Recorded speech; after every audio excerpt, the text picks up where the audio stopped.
title, mga kapatid. No? The Heartbeat.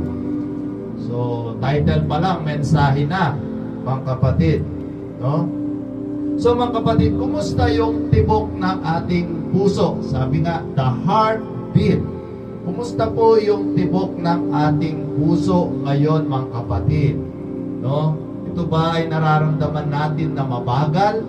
Ito ba ay nararamdaman natin na mabilis? O ito ba ay nararamdaman natin na normal lang ang tibok? Di po ba alam natin sa pag-aaral, no, sa mga pagsisiyasat, no, sa mga medical, na ang puso ay may tibok. Di po ba pag tinats natin ganun, pag sinabi nila, pag nakasabay daw sa clock, no, yung seconds ng clock, ay normal daw yung pagtibok ng ating puso, mga kapatid. No, pero pag hindi siya nakasabay, hindi siya normal. So, dito mga kapatid, tinuturuan tayo ng ating Panginoon. No? At ngayon, kumusta naman po ang pakiramdam ng pagtibok ng ating mga puso?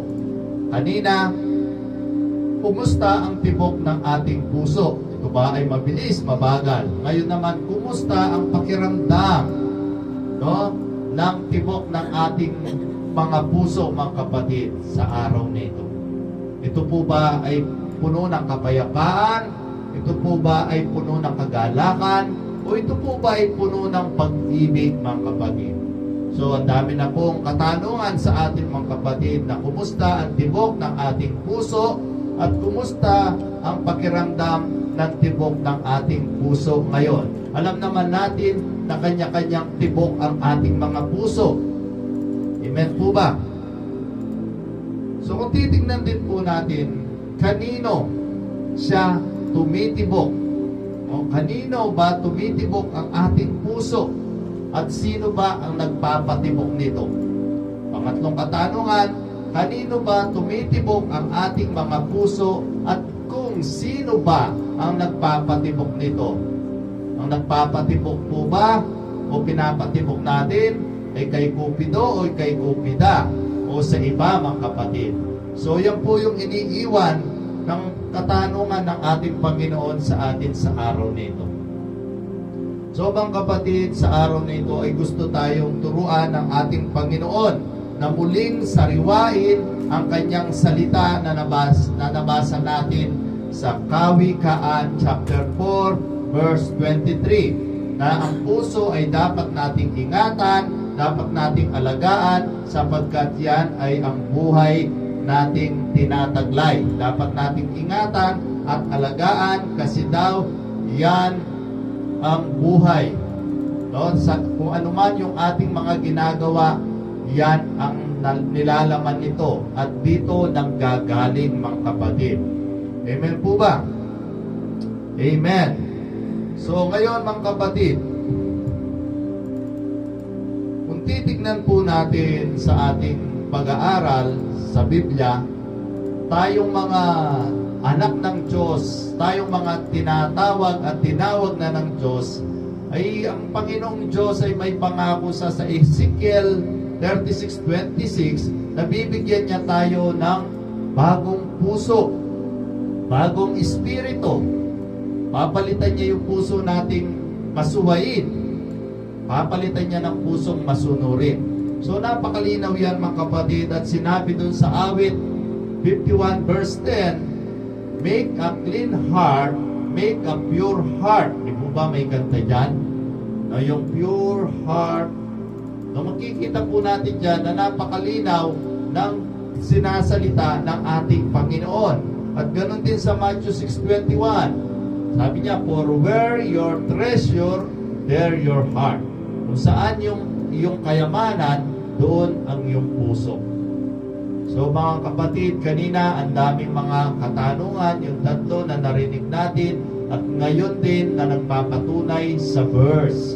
Mga kapatid, na supporting verse na narinig natin, kung paano ba natin, o paano ba tayo magkaroon ng matabang puso, o yung magandang tibok ng ating mga puso.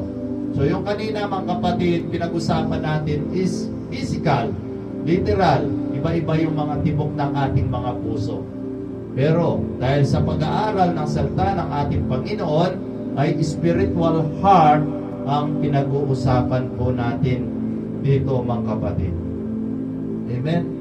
So paano nga ba tayo magkakaroon ng magandang tibok ng ating puso o yung beautiful heartbeat, mga kapatid? So nais po ba nating magkaroon nito, mga kapatid? No, tayong lahat, sabi ko nga, hindi naman tayo pare-pareho ng tibok ng ating puso. Gusto po ba natin magkaroon? Kung tayo po ngayon sa araw na ito ay hirap, naghihingalo ang ating mga puso. Kung ngayon yung ating mga puso ay hirap na hirap, kung yung ating mga puso ngayon ay dugong-dugo o dugo-duguan, mga kapatid, gusto po ba natin na magkaroon ng magandang tibok ito? Gusto po ba natin na ma-revive ito? Kung critical man ito, gusto po ba natin na magkaroon ng puting puso o pulang-pulang puso? Ibig sabihin, press na press. Kasi nga hindi tayo perfecto.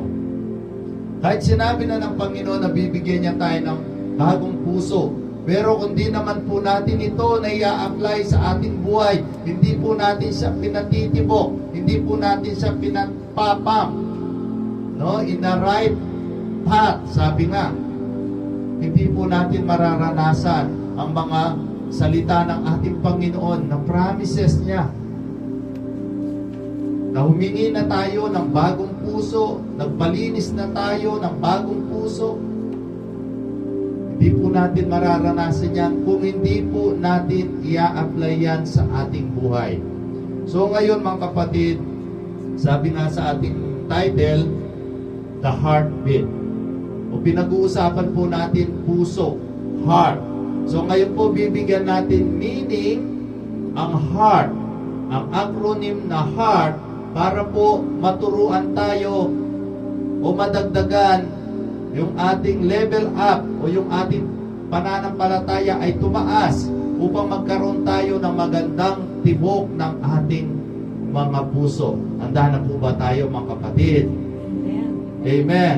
So, siyempre, we are the children of God. O, sabi ko nga, binigyan natin diin yung words na heart na acronym. Ibig sabihin, merong H, merong E, A, R, T. So, 5 po yan, mga kapatid. So, yung una, para magkaroon tayo ng magandang tibok ng puso, mga kapatid, yung una, honor God. Amen? Totoo po yan. Dapat parangalan natin ang Diyos sa ating buhay. Kaya nga yung sinasabi sa Matthew 6:33, seek ye first the kingdom of God and His righteousness, and all these things shall be added unto you. Napakalinaw yung parangalan natin, unahin natin siya. Di po ba? So napakalinaw. Ganon din sa Matthew 22. Anong sabi doon? Sa unang utos ng ating Panginoon, love your God, your soul, your strength, your mind.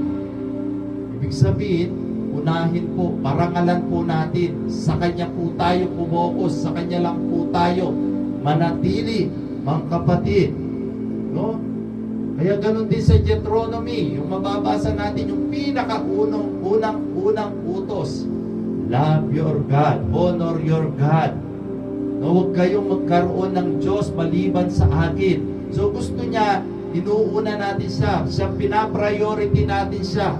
Siya yung pinaparangalan natin. Hindi ko sino-sino, mga kapatid, kundi ang Panginoon lamang. Yan ang merong mabuting tibok o magandang tibok ng puso. No, spiritually, mga kapatid. Laging ang Panginoong Diyos ang kanyang inuuna. Laging ang Panginoong Diyos ang kanyang pinapriority. Sabi nga, ang Panginoong Diyos ay hindi number 3 o number 2. Siya ay laging number 1, mga kapatid. Honor God. Amen po ba? Parangalan natin lagi ang ating Panginoon sa ating buhay. Kaya nga pala, whatever you eat or drink, do it for the glory of God.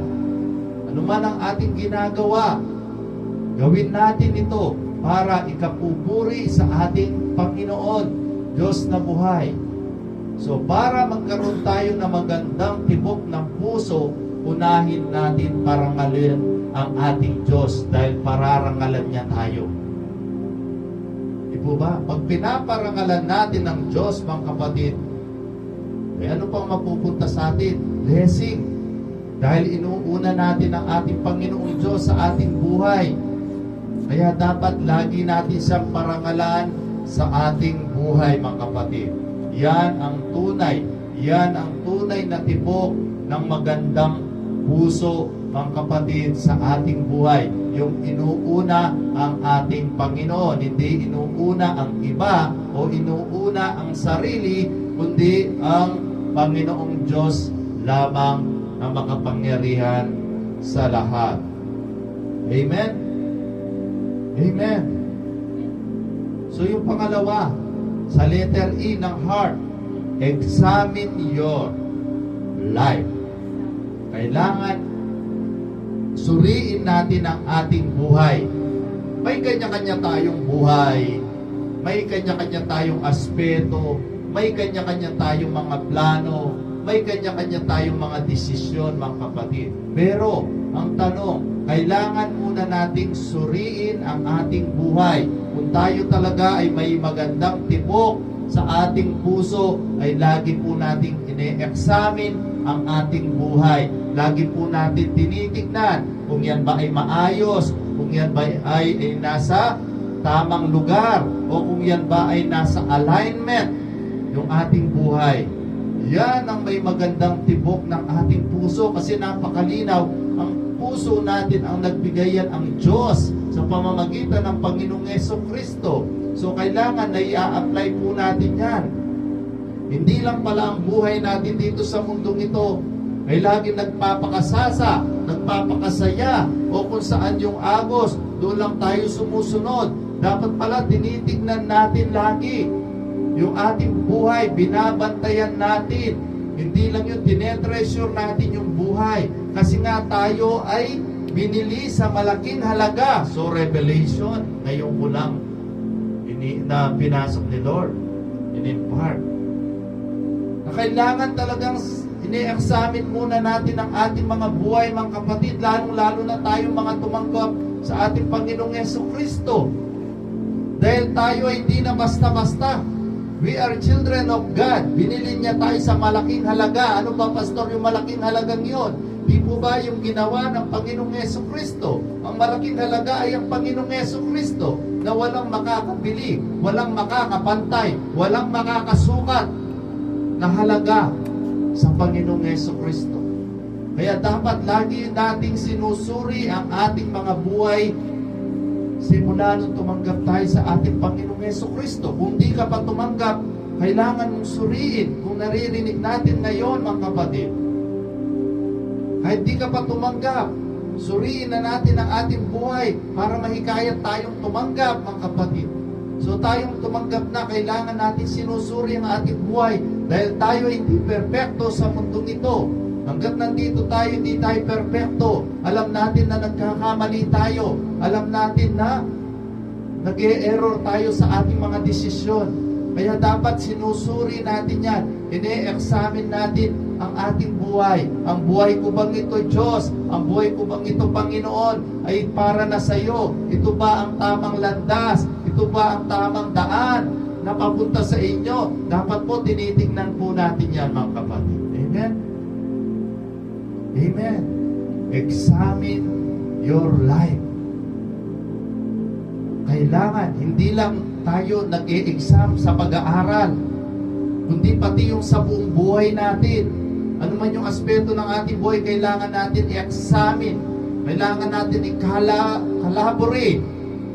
No? Kailangan natin gawin yan, mga kapatid, kasi para lagi siyang maayos, kasi mahiya naman tayo dun sa bagong binigay na puso ng ating Panginoon na napakagandang tibok.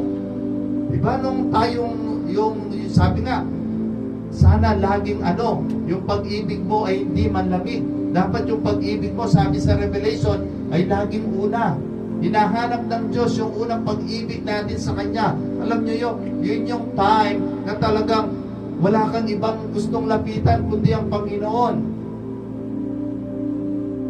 Simula nung makakilala ka sa Panginoon, laging siya ang gusto mo. Pero dumarating kasi yung time na nagkakaroon yung lamig, maligamgam. Kaya dapat lagi nating examine, lagi nating suriin ang ating buhay. Baka maligamgam na yan, baka sobrang lamig na yan. Kailangan laging mainit, kailangan laging nag-aalam yung ating mga puso, hindi lang sa isang kandila na paandap-andap. Ang apoy, sabi nga, kailangan naglalagablab, umaapoy. Ganyan po ang magandang tibok ng puso, mga kapatid. Pag ganyan ang puso natin, wow, grabe. Ang sarap ng pakiramdam, mga kapatid. Kasi wala tayong ibang iniisip, kundi ang ating Panginoong Diyos. Amen? Amen. Examine our life. Dahil ang revelation dito na binigay ni Lord, dahil binili yan sa napakalaking halaga na walang sukat kalagyan, walang makakapantay, unconditional love, unmerited favor. Yan po yun binigay sa atin ng Panginoon. Kaya dapat lagi natin ine-examine ang ating buhay, dahil yan ay hindi biro-biro, yan ay napakahalaga na sa mundong ito, mga kapatid. Amen? Amen. So, next, A. Sa heart, ang letter A ay ask for help. Humingi ng tulong. Kanino? Sa kaibigan? Sa kapatid? Sa pamilya? Normal lang yan. Pero yun po ba yung dapat? No. Kailangan unahin nga naman ang Panginoon. Sa Kanya lang tayo humingi. Kaya nga sabi sa Kawikaan 3:5, trust in the Lord with all your heart, with all your mind, and do not lean on your understanding. So napakalinaw dyan. Hindi pwede tayo yung magdidesisyon lang ng basta-basta. Kailangan humingi tayo ng tulong. Yan minsan yung sakit natin. Mga anak ng Diyos. Anak na tayo ng Diyos, may sakit pa tayo. Yan ang symptoms natin eh. Sabi nga, trust the Lord with all your heart, with all your mind, and do not lean on your own understanding. Pero ginagawa natin parang salamin pa rin sa buhay natin. Dinidiin natin. Kaya nga, do not lean, di ba? Sabay tindahan, do not lean on the glass. Pero nililin pa rin natin yung ating sarili. Inuuna pa rin natin. Kaya tinuturuan tayo ng Diyos para ang tunay na merong magandang tibok ng puso ay inuuna niya po ang Diyos. Humihingi sa lagi ng tulong sa Diyos. Amen po ba? Kaya nga doon sa 6, sa lahat ng iyong gagawin, si Yahweh ay alalahanin upang ikay patubayan sa lahat ng landasin.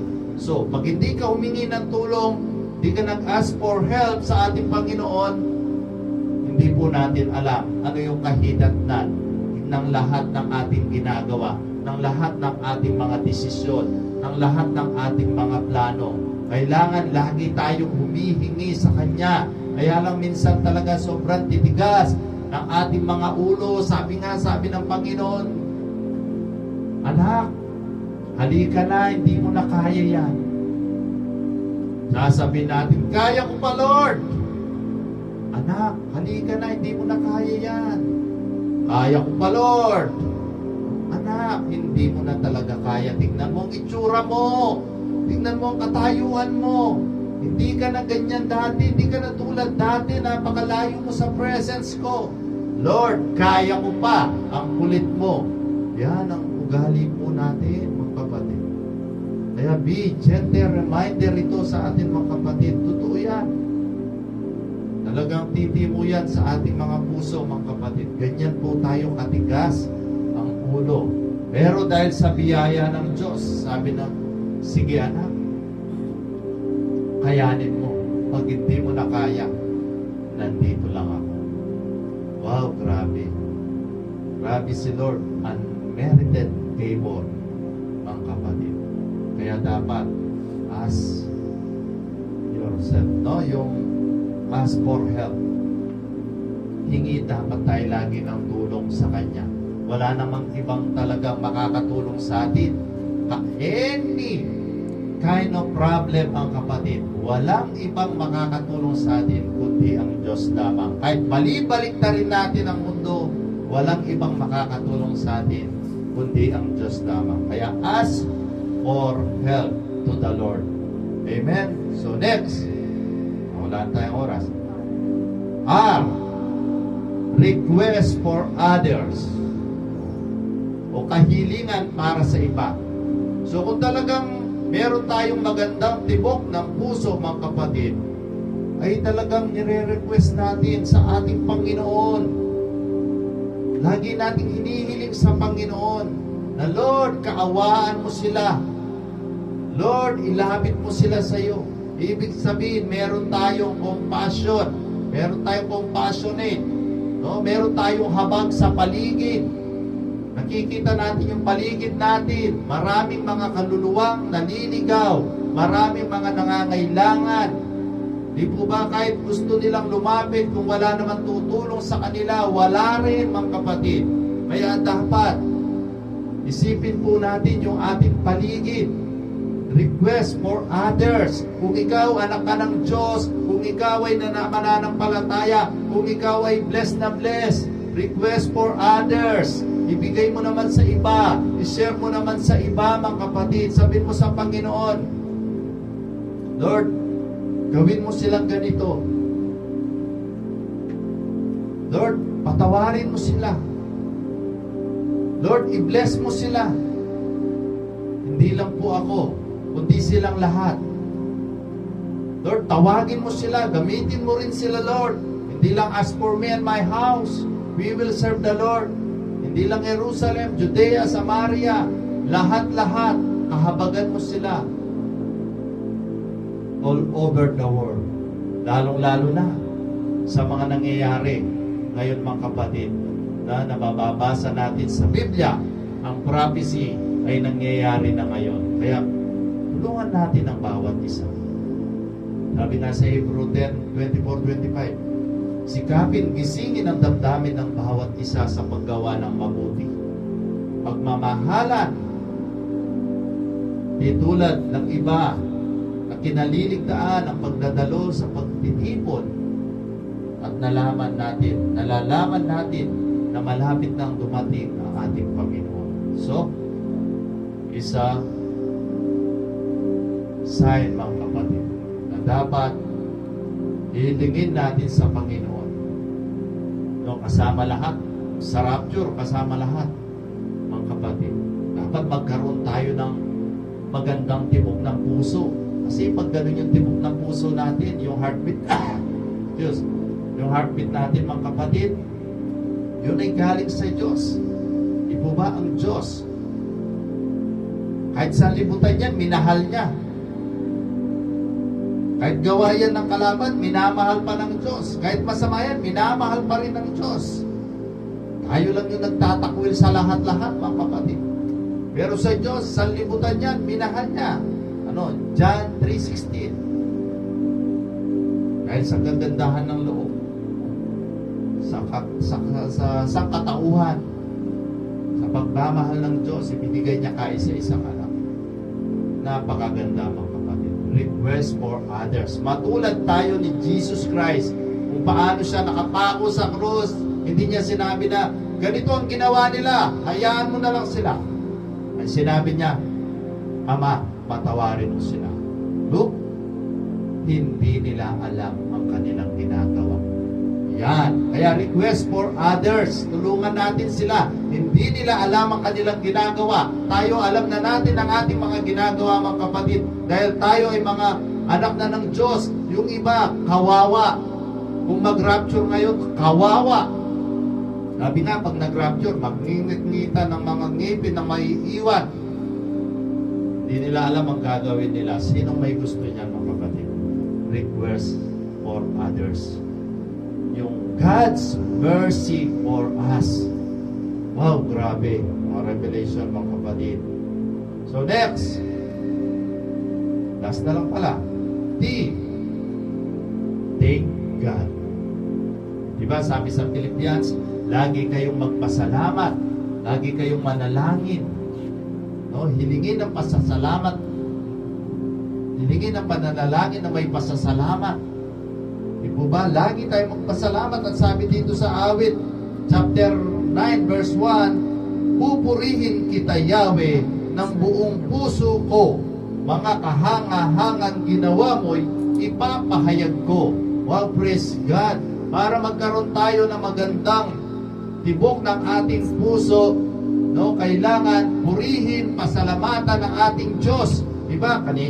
No? Sa ating pag-praise and worship, pagramdam natin ng presensya, pag binibigay natin todo sa ating Panginoon, pinupuri natin siya. Diba? Ang sarap ng pakiramdam.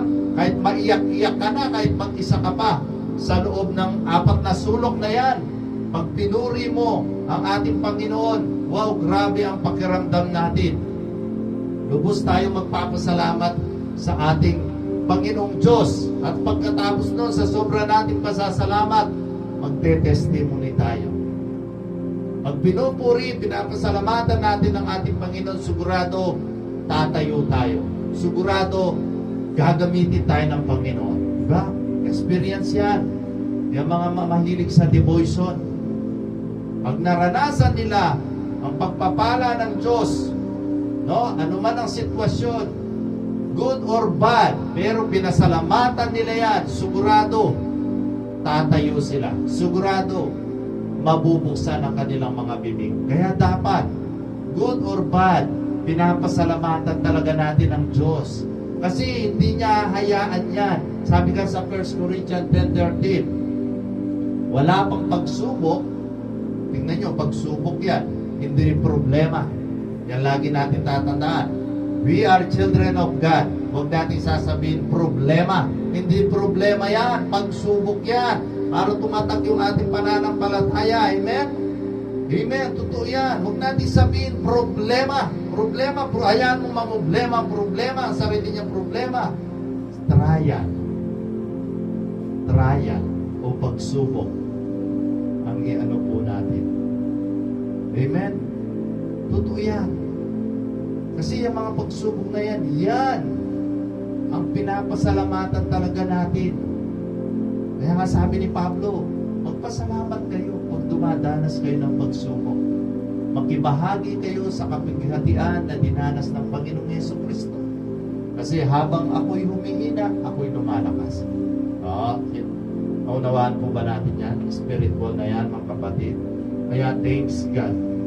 Salamat sa Panginoon. Pasalamat tayo ng pasalamat sa ating Panginoon. At nabubuhay tayo, pasalamat tayo ng pasalamat. Ano man ating ginagawa, pasalamat ng pasalamat sa Panginoon. Kasi sa Kanya lahat ng gagaling yan. Mapalad nga tayo, nabibigyan tayo ng trial ng mga ganyan. Kasi sa mga trial na yan, diyan tayo natututo. Pag hindi tayo nagkaroon ng trial, doon ka lang sa level 1. Pero pag binigyan ka ng trial, level 2, level 3, level 4, level 5, level 6, hanggang lumawak po yung ating kaalaman sa biyaya. Habang pag-ibig ng Diyos sa bawat isa sa atin. Amen?